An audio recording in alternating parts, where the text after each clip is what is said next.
सिया ने की अर्जुन के लाइफ में एंट्री, विवान का राज पता चला गौरी को। जी हाँ दोस्तों, हम बात कर रहे हैं स्टार प्लस के शो जादू तेरी नज़र। जी हाँ, अगर आप इस चैनल पर नए हैं तो इसे सब्सक्राइब कर दीजिए, साथ ही बेल आइकन दबाना ना भूलें। वीडियो अच्छा लगे तो इसे लाइक ज़रूर कीजिएगा। चलिए आगे बढ़ते हैं दोस्तों।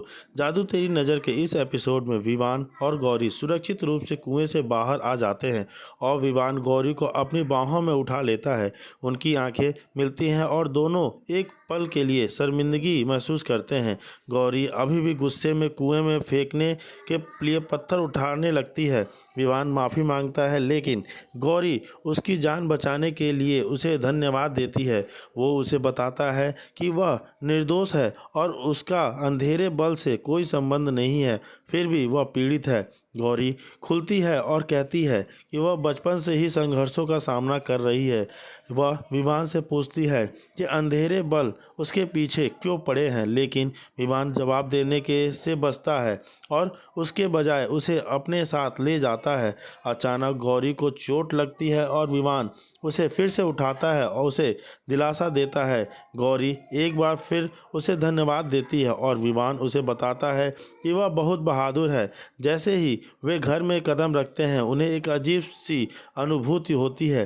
गौरी देखती है कि घर खाली लग रहा है और विवान से पूछती है कि सब कहाँ हैं। वे प्रत्येक कमरे की जांच करने शुरू करते हैं लेकिन कोई नहीं मिलता। तभी कौओं का एक समूह गौरी पर हमला करने का प्रयास करता है लेकिन विवान उसे बचा लेता है।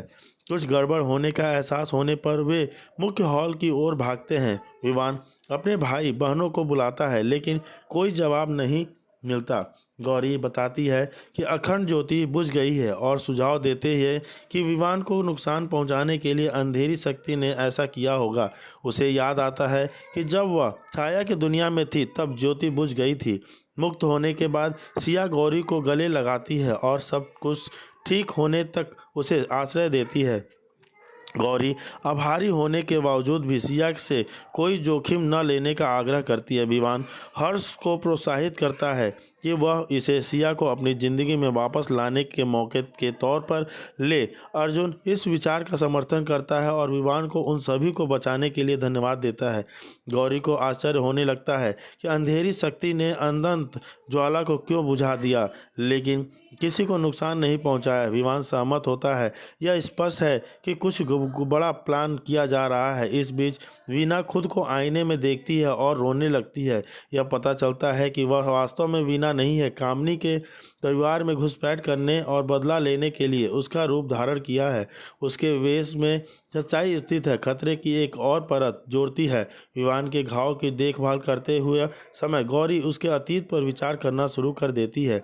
वह उसे आश्वस्त करना है कि वह अविश्वसनीय रूप से मजबूत रहे और उसने वह सब कुछ झेला है जिसका सामना कोई लोग नहीं किया, कभी नहीं कर सकते। गौरी भी हिल गई है। विवान से कहती है कि वह सब चीज़ों को स्पष्ट रूप से नहीं सुन सकती है लेकिन जब वह छाया की दुनिया में थी तब उसने सब कुछ सुना था। वह विवान को गले लगाती है और वह उसे दिलासा देता है कि वह कबूल करता है कि वह अब उसे पूरी सच्चाई पता चल गई है और विवान तनाव में आ जाता है।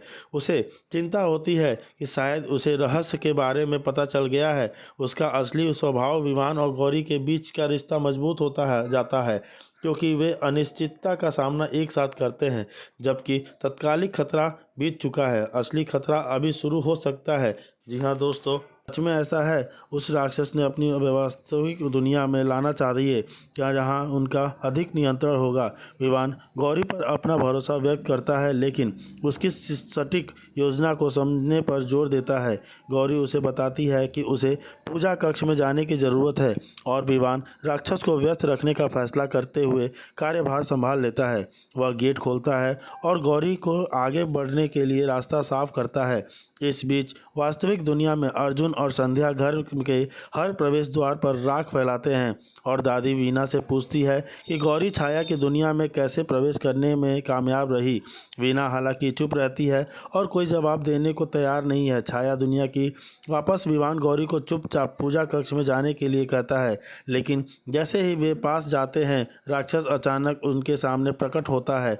उन्हें स्पष्ट रूप से देखने में असमर्थ वापस छाया जगत में गौरी देवी से मदद मांगती है, विवान को बचाने की शक्ति के लिए प्रार्थना करती है।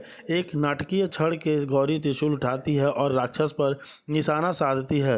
राक्षस तर से चीखना शुरू कर देता है, लेकिन जैसे ही गौरी हमला करने वाली होती है विवान को चोट लग जाती है। दृढ़ निश्चय गौरी दृढ़ रहती है और विवान की मदद से वह राक्षस तक पहुंचती है और वह उस घातक प्रहार करती है। विवान उसे अपनी बाहों में उठा लेता है, जिससे गौरी के लिए हमला पूरा करना आसान हो जाता है।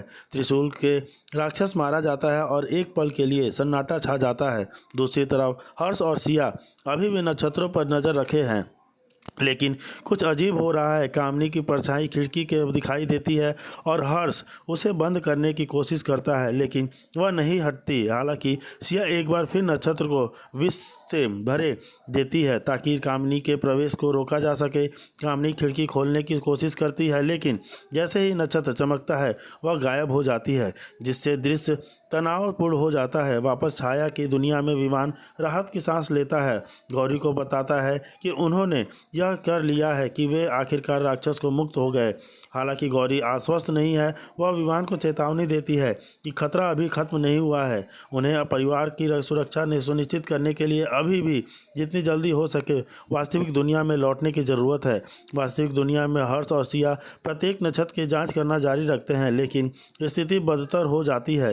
घर के अंदर का नक्षत्र पानी में संपर्क में आने पर गायब हो जाता है और कामनी घर में प्रकट हो जाती है, जिसके करीब उपस्थिति का पता चलता है। जैसे ही कामनी प्रवेश करती है माहौल तनाव से भर जाता है और हर कोई बेचैन हो जाता है। उसे नहीं पता कि उसका अगला कदम क्या होगा। जी हाँ दोस्तों, वहीं दूसरी तरफ विवान गौरी को बचा के और राक्षस को खत्म करके आता है। चिंतित हो जाता है और जितनी जल्दी हो सके उसकी मदद करना चाहता है। वो शारदा को सूचित करता है कि उन्होंने अभी तक कमरे का पता नहीं लगाया है और शारदा उनकी मदद करने के लिए आगे आती है। वह उन्हें एक कमरे में ले जाती है जो छाया की दुनिया की ओर जाता है। वहाँ विवान को एक कुआं दिखाई देता है और शारदा चेतावनी देती है कि इसके आगे और भी खतरा है। वह प्रोत्साहन के शब्द बोलती है और महिषासुर की कहानी सुनाती है। सभी के विवान और गौरी की सुरक्षा के लिए प्रार्थना करते हैं और आग्रह करती हैं कि इस बीच गौरी देखती है कि घुंघरू की आवाज़ से मूर्ति टूटने लगता है और दर्पण के माध्यम से उसे देवी की छवि दिखाई देती है।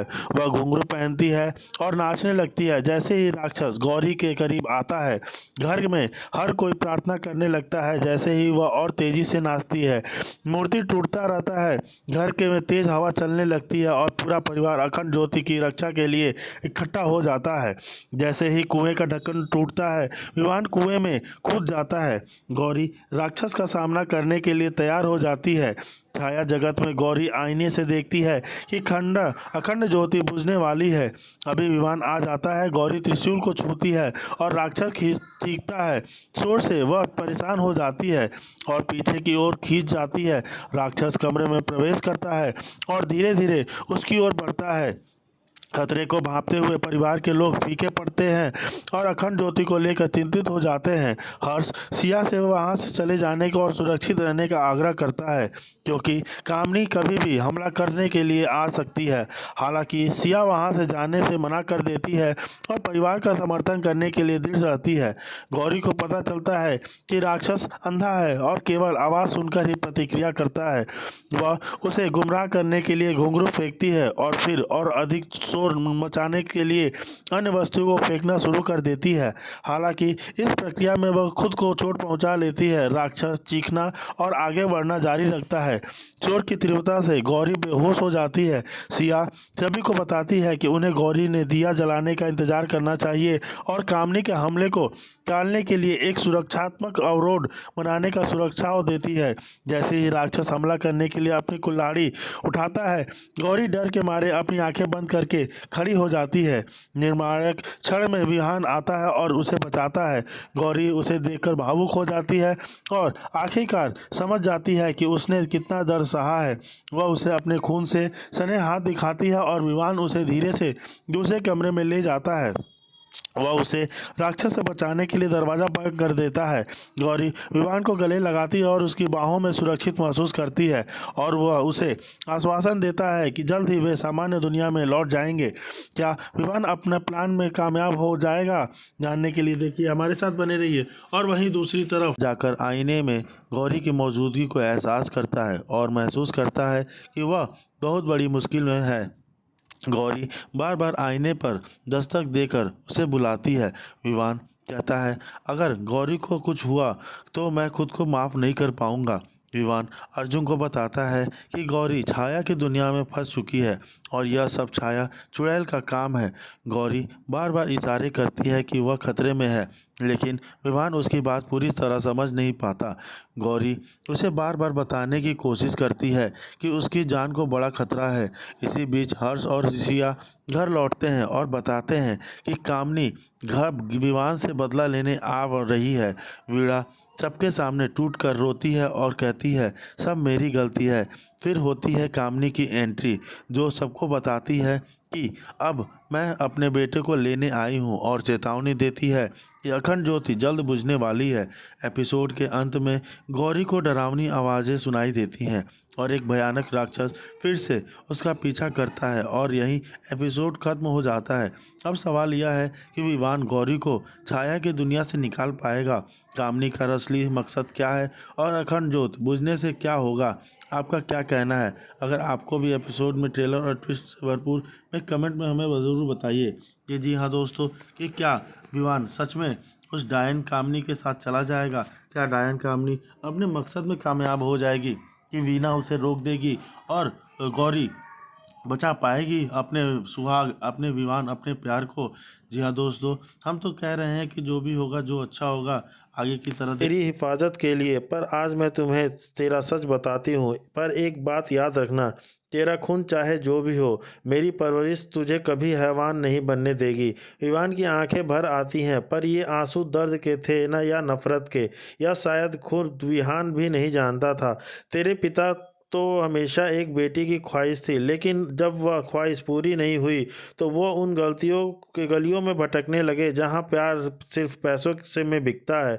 और वहीं उन्हें एक नाचने वाली से प्यार हुआ, पर वह औरत कोई आम औरत नहीं थी, वह एक डायन थी और तू उसी डायन का बेटा है। विवान की रूह कांप उठी और उसकी सांसें तेज हो जाती हैं। मैं एक डायन का बेटा हूँ? नहीं, यह सच नहीं हो सकता। मुझसे दूर रहो, मैं तुम सबको मार दूंगा। उसके दोनों भाई अर्जुन और हर्ष उसे पकड़ लेते हैं और अर्जुन मजाकी अंदाज में कहता है, भाई डायन का बेटा हो या शैतान का, तू हमारे लिए सिर्फ हमारा भाई है और भाई से कोई दूर नहीं रह होता। हर्ष इमोशनल होकर कहता है, माँ की परवरिश कभी खून से नहीं हराती हुई, चाहे जो भी हो तुम मुझे अकेला नहीं छोड़ोगे।